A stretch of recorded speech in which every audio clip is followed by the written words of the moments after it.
So let's get on with it. Right, we're starting on the right hand headlight. Remove the single posi drive screw at the back of the cover, and it just lifts up at the back slightly.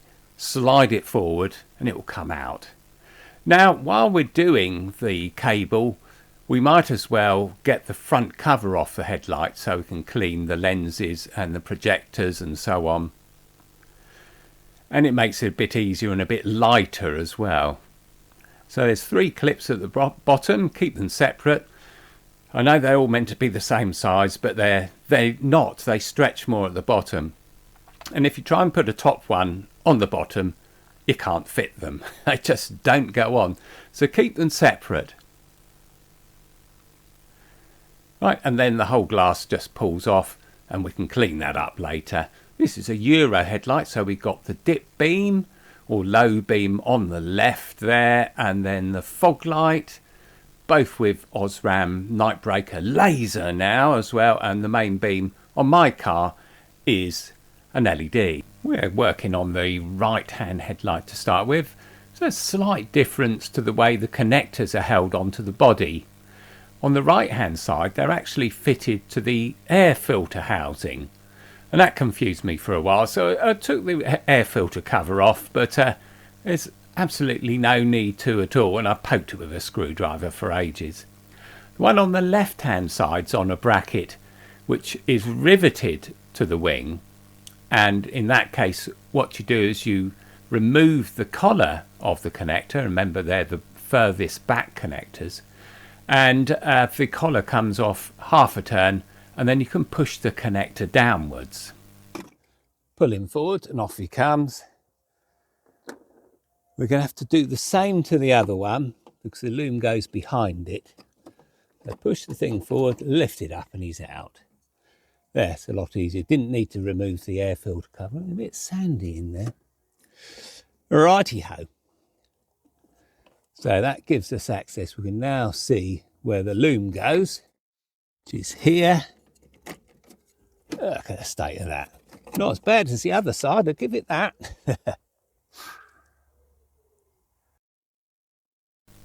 On the left-hand headlight, the bracket for these 2 connectors is riveted to the wing. So first thing you do is you remove the collar. I'm using a big wide pair of pliers here. Half a turn or quarter of a turn and he's out. And because the plate is riveted to the wing, the only way to get that connector out is to push it downwards. Next thing we'll do is remove the 2 pins on the hinge at the back here. 2 lock nuts on 2 pins. They have locations on them so they can't be twisted round. These ones are a bit tight, and so I gave it a slight tap with a nylon mallet. That soon got them out. Not forgetting that, of course, is plastic's quite fragile, but it's out. Thank goodness for that. And the headlight's loose, and we can now get to the grommet, which is underneath. Right, we'll stop here just a second, and we can see something that I didn't notice while I was working on those hinges. There's a strange thing stuck into it. They're peculiar things. They're sort of top hat shaped. Well, hollow, of course. And they're very, very fine sleeves, I guess made out of some sort of material like phosphor bronze. Now, when you put the headlight back into its bracket, it's very easy to bend them. So make sure you don't do it because they're impossible to reshape. I actually bent one of them on the right-hand headlight and had great difficulty getting that thing back in there again. Without those in, it will flop about on the hinge, so be very careful with them. Right, the next job is to remove the loom. We've got it out of its holder. Next thing, there's 3 tie wraps that clamp the cable, well, both cables in fact, the one which goes to the lifting motor and the one to the headlight itself. They're both tie wrapped to the frame assembly. So 3 tie wraps off next. Now we'll disconnect all the connectors to the back of the internal assembly. So yeah, it's just a case of disconnecting all the connectors. On my headlight, of course, I've got an LED, which makes it quite a lot harder actually. But where you've got 3 H1 bulbs, then there shouldn't be a problem at all. Just remove the connectors from the H1 bulbs and then remove the ferrules which go onto the bulb holders, the little brass things which got the ground connections on. They're the fiddliest thing to do, so I'm using a screwdriver to get underneath them and then slowly push them off. Remembering, of course, all the time not to put any stress on the internal assembly because you could damage the adjusters. Okay, so that's those ones off, and then I'll move on to, oh yeah, of course, the headlight aim connector. Yeah, it needs just a sort of push with a screwdriver and a fiddle to get it out. It's a bit fiddly, but it comes out. It's slightly U-shaped where it heads towards the motor itself, and so if you remember that, that makes it a bit easier to get it back on again. I'm making it look a bit harder than it is actually, but you just need to put a bit of force on that connector and it will come out quite easily. When they go back in again, they need a good squash to get them in. I certainly remember that. So yeah, just the case, that's the one's almost out now. I don't know why I'm bothering with a screwdriver, pull it out by hand.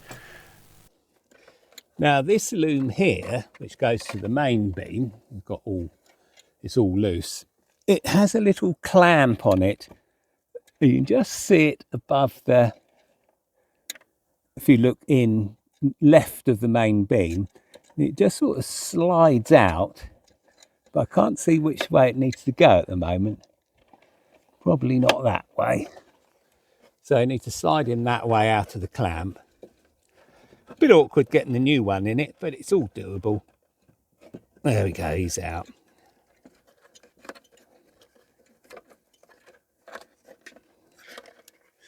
Of course, we have to thread the new one in just the same way.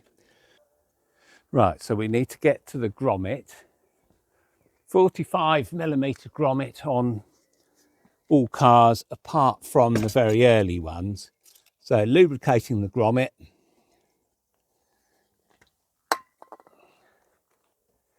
Trim tool, that's what you need, and just twang it out. There we go, he's coming out. I'll bring you in. Right, he's out. And now the loom can come out. Careful not to drag it across anything important. Of course, with the loom not in there, we can now swing the light quite a lot further forward like that. There we go. Yeah, this wiring loom's nowhere near as bad as the other one. Right here, here's the headlamp loom. We've undone the 3 tie wraps. Now get him round as far as there.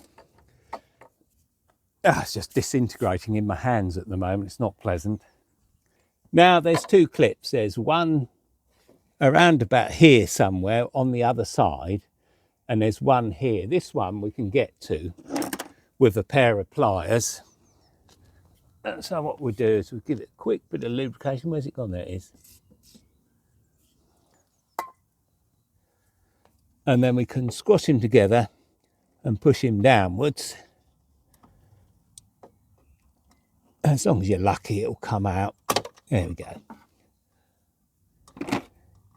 We'll remove the clamp, and I'll show you what type it is. So he's out. We have to replace him, obviously. So there we go. One of those. And I think it's another one like it, which is underneath here. So, and I don't see it's going to be any easier. Oh, it just pulls out of that clamp. Thank goodness for that. Right. I think the connector will fit through there. Almost. So I have to do it grommet first, I think. That's the way I did the other one. All the time, the insulation is just disintegrating in your hands. There, grommet through.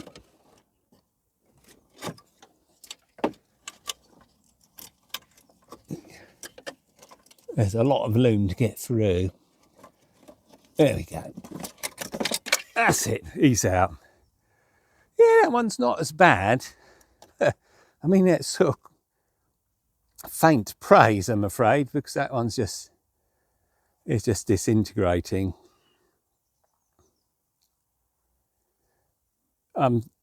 This one's a lot better than the last one. I'm just so surprised that the whole card didn't just go up in flames.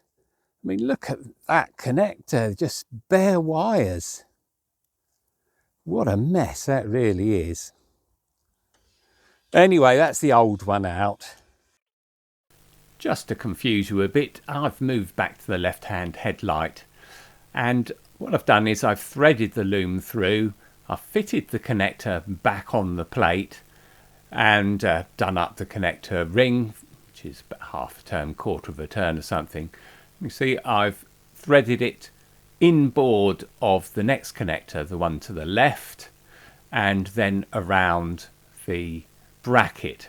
And the next thing to do is I'm tie wrapping in 3 places as it was originally done. I'm using long tie wraps so I can get to the other end of them because they do disappear down there. Okay, so that's our 3 tie wraps in place. Cut off the ends, just short enough so it'll cut you at some point. And we can then fit the 2 clamps, and the inner one, the one I'm working with now, that has to be done by feel. You can't see it. And then the second one, which is the O-shaped clamp, that goes back up through the hole, and that's the loom in place there. Right, our next job is to do a bit of wire threading. The yellow wire is for the dipped beam, black wire is for the fog light, and the white wire is for the high beam. So you can sort of point them in the right direction as you feed them through the hole. Makes it a bit easier a bit later on. Not forgetting, of course, the main beam one's got to go through that strange clamp on top of the internal assembly. So thread them all through. There you go, that's just about through. Lubricate the grommet, I've done that already, and then just push it into position. It's a large grommet and it's quite easy to do. And once that's in there, we can then refit the fulcrums, and that makes the whole assembly a lot safer. It's not flopping about at all. So the pins have actually got a location point on them which points down towards the bracket, and then just refit the lock nuts. If the lock nuts are loose on there, then fit new lock nuts, but these are perfectly tight, so no problem at all. It closes up on a shoulder, so you can't do them up too tight. There we go, both of the fulcrums back in there again. I was lucky with the left hand side, but on the right hand side, these sleeves with the top hat end, I caught it with the bracket when I was putting the assembly back in. I didn't even notice it. And if you dent it, then the pin won't go in. It doesn't matter how hard you hit the pin, it's not going to go back in again. And the more you hit the pin, the more you distort this strange sleeve. It is a really thin material, so be aware of them and make sure you don't clout them with the bracket as you put the assembly back in. And if you do clout them, realise it and then reshape the sleeve again. It's a very long job, and it took me about half an hour to get it into the right shape again. There's some low friction material to act on the fulcrum, and if they're not in there, the headlight assembly does move around a bit.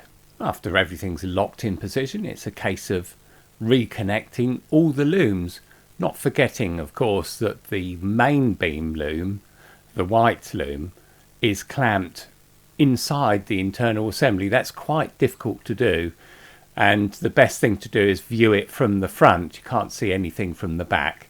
You view it from the front, obviously got the glass off, makes it easier to do it. Bit of lubrication to pull it through makes it a bit easier. It's this section that I found hardest, to be honest, because those copper ferrules that go over the little bollards on the back of each of the lamp holders are extremely tight, and you don't want to loosen them because they'll come off. A long-nosed pair of pliers seem to help a lot.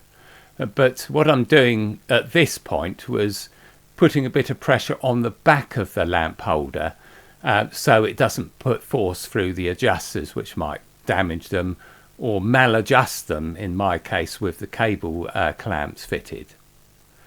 So yeah, just a case of refitting all of those.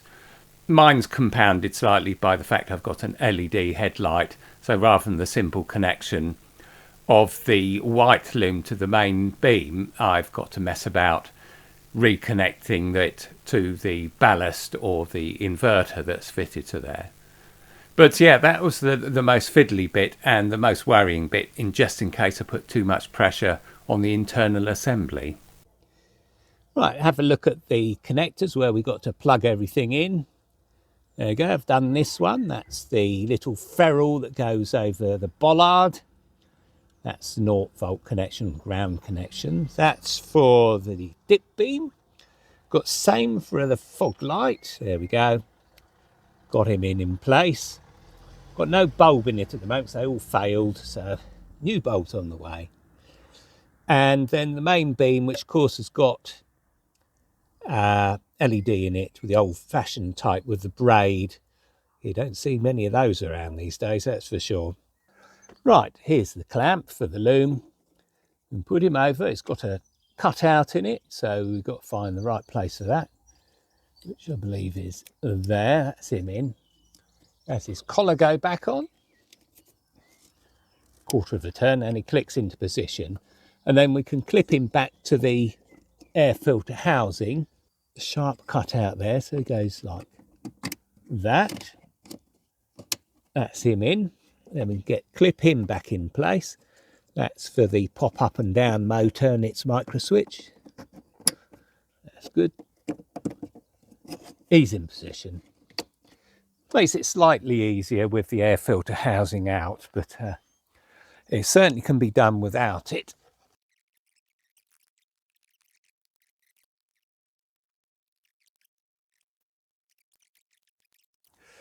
As on the other headlights, you can clean, oh, these ones don't look too bad.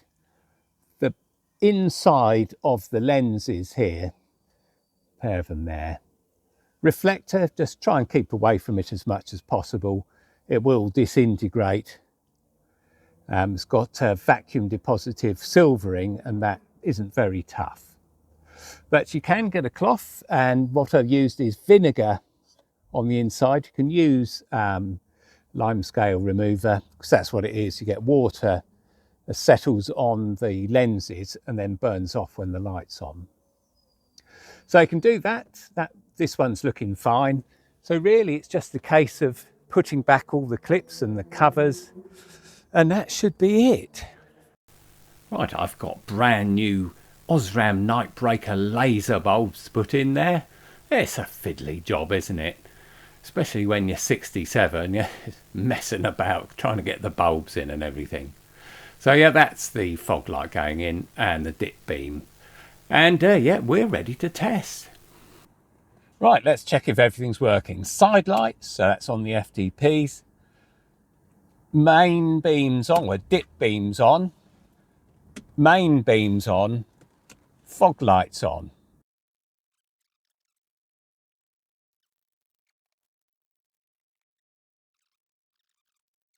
And there we go then, another job done on the E31. Yeah, that's not too bad, that job, to be honest. I was expecting it to be a lot harder. Hardest bit, as I've already said, is getting the connectors onto the back of the bulb holders, especially the circular ground connections. Yeah, they're a bit awkward. Long-nosed pair of pliers helps for sure, but you always got to remember that the headlight assemblies are fragile and you've got to put as little pressure as you can onto any part of the internal assembly. Otherwise, those adjusters will fall off at some point. Now, I haven't had to align anything because, of course, I've done the job with the headlights still in the car. I didn't remove the whole bracket. I'm very glad of that, because if I had removed the bracket, I've now got to align the headlights to the bonnet or hood and also align the beams themselves.